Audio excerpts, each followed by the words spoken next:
Flyweight prospect Jeffrey Molina, thank you so much for joining me today. How's life right now for you? It's good, brother. Thanks for having me. How you doing? Good, man. No doubt, no doubt. Now, you competed, man, last February, right at the start of the pandemic. So you're probably happy that you got a fight in before all the craziness started. How has the last 6 months been for you? It's been good, man. Luckily, COVID hasn't affected me too much, man. Training's been kind of normal. Um, we were kind of training throughout the whole madness, kind of like Fight Club rules. I'm kind of breaking the first rule of Fight Club just by talking about it. But man, it was just a small group of guys, and we were all quarantining. So luckily, I never had to stop training. That's good, man. Where were you training? Were you in the garages, or were you sneaking around like, on some top secret missions, doing your Tom Cruise or whatever? Yeah, man. I was still at Glory MMA and Fitness in Lee Summit.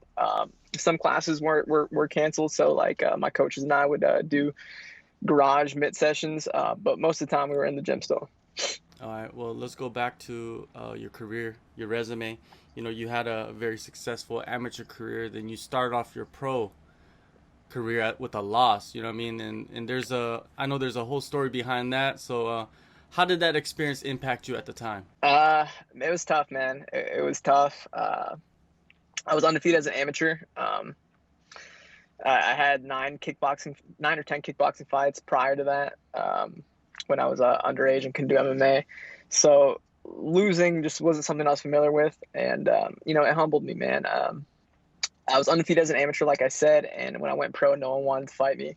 And I kind of just thought like my shit didn't stink. I was the man. So I went through like 8 months being in training camp, and people would accept the fight and then pull out a couple weeks later. And I went through like 10 opponents like that. So at the end of the day, I was like, man, I don't care who it is. I don't care what weight it is. I'll do 35, 45. And I was a 25er, man. And back then I was a small 25er. And, yeah, man, I took the fight at 135, weighed in at 132. And, I just learned from that whole experience. And it was good, man. It was good for me. It wasn't good back then, but it's good looking back at it now. It taught me a lot. Did you feel like after that fight you needed to put on some more size, even though you are a 25er, that you needed to bulk up? Yeah, man. I was 19 when I went pro. I've been doing this since I was 14 years old. It was just, I didn't have my man body yet, and I still don't, to be honest. I'm still kind of growing into it. I do walk around a lot heavier than I used to, and I cut a good amount of weight to make flyweight, and I feel great at flyweight, man. I feel huge. I feel bigger than pretty much every opponent I've had after my first pro fight. So, yeah, man, I feel like I've kind of come into this weight class, and I can see myself going up later in my career. But I just turned 23 a couple weeks ago, man, so I'm still kind of growing into this. So who knows? Who knows where I'll be in a couple of years. Your last 6 fights, you have all finishes, man. It's incredible what you have done. What is the difference maker for you right now? Man, that's kind of always been my style. If you watch any of my kickboxing fights when I was like 16 or 17, all my amateur MMA fights, that's kind of just my style. It's not something I try to purposely do. It's just yeah, my style, man. And then as of recent, like it's really come together. Like at Glory, we train to be good everywhere, doing everything all the time. I said that backwards. Everything, everywhere, all the time. It's kind of like our mantra, right? And I've always felt like I've been, I started in martial arts, right? I didn't start in one discipline. So I feel like I've always been good everywhere, like all the disciplines. But this past year, I really feel like I put my game together. In fights, I would show like one thing. So I would show my striking, or I would show my grappling, but I never blended it all together. And I feel like at the highest level, you got to be able to do that. And I feel like I've gotten really freaking good at it, and I can't wait to show it. Well, putting your game together, how much has James Krause been pivotal for that? A ton, man. I owe a lot of my success, most of my success to James, man. This guy's a wizard. He's going to go down as one of the best coaches in MMA, I think. Not many people know who he is unless you're in the game. But I really do feel like he'll go down as one of the best coaches. What have you seen in yourself different by working with him? He's just a mastermind in the sport, man. A lot of coaches are like backseat coaches. They're people that have never actually participated in the sport. This is someone who's been in the sport, fighting at like hillbilly bars and back in the old Western days to fighting at the highest level to taking fights on 24 hours notice. So this is a guy that sees it all, and he's able to organize. I think that's the biggest thing as far as coaching is he's able to organize people's games to a T. Like that's his specialty.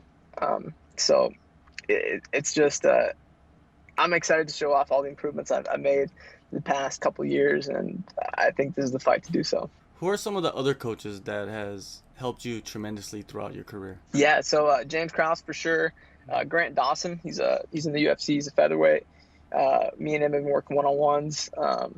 He's a man. He's really good at what he does, and he's embraced a lot of the same coaching style as James, and he's excelled in it.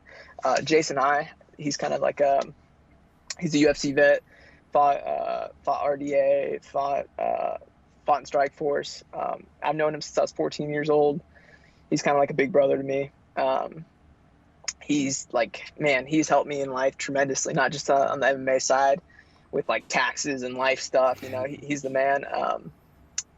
He was my first MMA coach. So he was like, I joined the gym, and then he's like, hey, you should wrestle next year. So next year I was wrestling, and he's like, you should do this, and I'll do it. You know, that's him and James Krause are two people I'll follow blindly. You know, whatever they say, I'll do. Now, the Contender Series is coming up, and I saw you said that you dreamed of this since you were 14, 15 years old. At that age, how did you make the choice that you wanted to take this career path? Yeah, man, I've always been interested in combat sports. As a kid, like watching action films and Jackie Chan movies and Teenage Mutant Ninja Turtles. Something always drew me to combat sports. And when I moved to Kansas, or actually to preface this, when I was a kid, my parents couldn't afford to put me into like martial arts classes. So we would go to like every kung fu, taekwondo, karate gym within like a 45-minute radius of our home in Jersey. And we would do like all the free trials. So sometimes they're like week, 2-week, month trials, and we do all of them until we ran out. And then I moved to Kansas when I was like 10 or 11 years old, and started doing kung fu. I did that for about 4 or 5 years. And then one day I saw the UFC on TV, and I was like, that looks cool. That looks like something I want to do. I played the UFC video game a week later, and I ended up Googling a bunch of the fighters. And man, I went down like a YouTube rabbit hole. I watched like every Pride fight, every Strikeforce fight, every WC fight. And that was it, man. I was hooked. I Googled MMA gym near me, and a week later I was enrolled. So yeah, something's always drew me to combat sports. And when I saw the UFC on TV, I was like, dude, that looks like that's what I want to do. Like it looks real. Like it looks raw, you know, and something just drew me to that, man. Kung Fu, you know, that's something that's really interesting. You know what I mean? What have you taken from that martial art that you could implement right now in your training or your fight style? Yeah. To be honest, not much. You know, it's a bit different, man. Maybe discipline. I'm in the gym every day, man. So discipline and consistency. So ever since the longest time I've spent away from the sport has been like 5 days. That's the longest time in the last 7+ years I've spent away from a gym.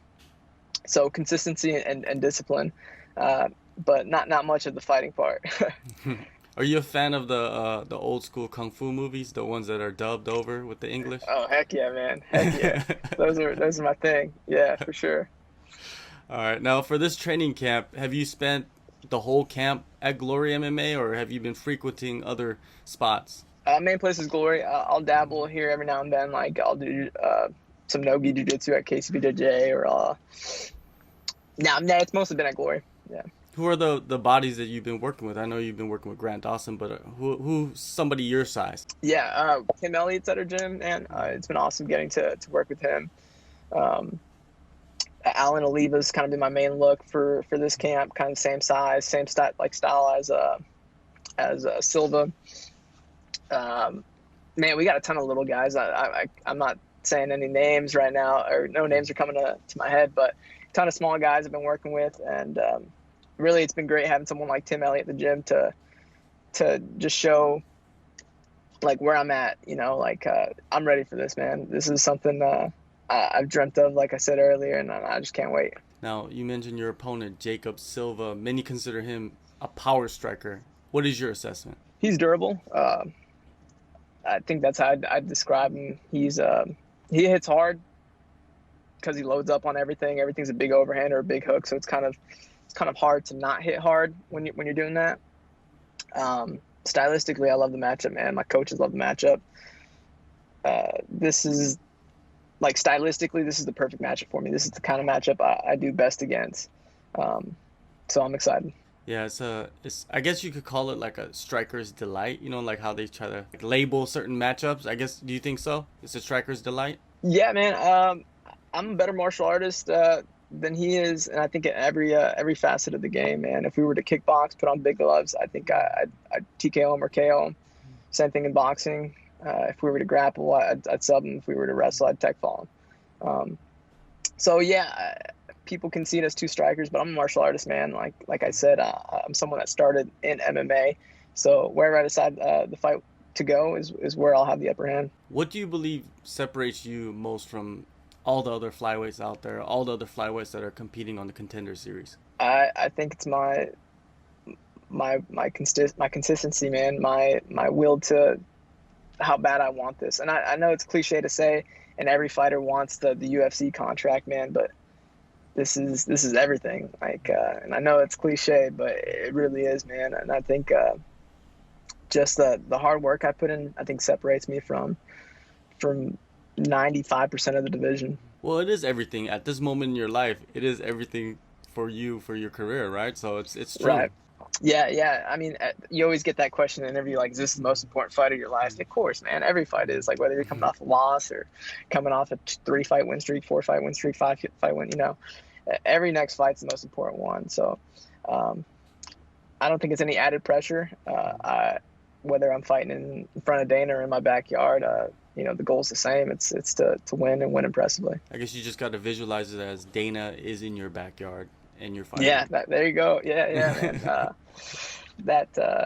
It's not really added pressure. Yeah, it's the same. It's a fight. It might be a little quieter this time, but it's a fight. Definitely. Now, the big question is, how do you see yourself winning the contract? Like I said earlier, Silva's durable. I don't think he's one of those people that'll break in the first. I do think I've fought someone like him before, and he's never fought anyone like me. I think when he starts whiffing and he feels my speed, he's going to start to break, and I think I get the finish in the second. Yeah, I just think he's durable, man. So I won't be surprised if I don't get him out of there in the first round. All right, one more thing before I let you go. There's many different types of competitors in this sport. There's the martial artists, and then there's the prize fighter mentality. Where do you feel like you fit in right now? I think in order to compete at a high level, you have to embrace both sides. I think you can't have one without the other at a high level. Like the martial artist side, the want to get better every day, to help others get better when you step on the mats, to drill techniques 1,000 times. Like, you got to embrace that side, and then you also got to have that dog in like that get hit and you're like, come on, bitch, let's go. Like, you got to have that side in you. And I think at the highest level, like the highest level, like, you can get to the UFC kind of just being one or the other, but I think at the highest level you got to embrace both. Like, you can have a guy that has the cleanest technique, like the prettiest technique, looks great on mitts, looks great on pads, and then you get him in a fight and he gets cracked, and you just see like his eyes change, you see his whole demeanor change. So I think you gotta have both, and vice versa, right? You can get a guy who's just tough, who's gritty, who's fucking just he's a dog, he enjoys fighting and may not have the best technique, and eventually you're gonna lose. You're gonna lose that way. You're gonna taste defeat just for not embracing both sides of the game. So for me, I embrace both, man. I think the closer you get to a fight, it goes from 50-50 to maybe like 60-40 or 70-30. But I love martial arts, man. I love stepping on the mats, getting better, and drilling and hard drilling techniques 1,000 times over, and then helping others get better, man. I enjoy watching others get better, whether it's like a good weight loss story or just seeing people improve in their MMA game. Like, someone's double leg gets better, someone's arm and guillotine gets better. Like, that's cool to see, to watch your teammates improve in the gym and then outside the gym, just in their daily lives. All right, August 25th, Contender Series, Jacob Silva, Jeffrey Molina, Flyweight Showdown. Thank you so much for the time. Good luck. Be safe. Thank you, brother. Likewise.